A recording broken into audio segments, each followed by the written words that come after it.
आज हम आपको टमाटर और मटर पुलाव बना के दिखाने वाला। जो आप ये टमाटर का पुलाव बनाओगे ना दोस्तों, सच में बोले एक बार आप इस टमाटर पुलाव बनाओगे ना तो आप इसको स्वाद ही नहीं भूल पाओगे। बहुत ज्यादा टेस्टी बनता है, मिनटों में बनता है, समय भी बिल्कुल भी नहीं लगता दोस्तों।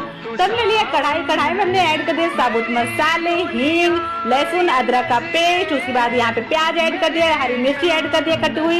ये हमने 2 टमाटर लिए थे, इसको पीसा हुआ, इसको भी ऐड कर दिया। हल्दी ऐड कर दिया, मिर्ची ऐड कर दिया, धनिया ऐड कर दिया और लाल मिर्च कश्मीरी पाउडर ऐड कर दिया, स्वाद अनुसार नमक ऐड कर दिया।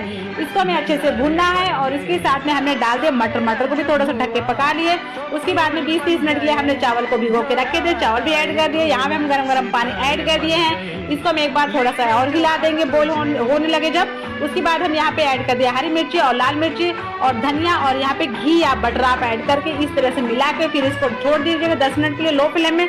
बहुत ही अच्छे से पक के तैयार हो जाएगा। पूरा वीडियो देखने के लिए यूट्यूब पर आइएगा, पूरा वीडियो देखिएगा, लाइक सब्सक्राइब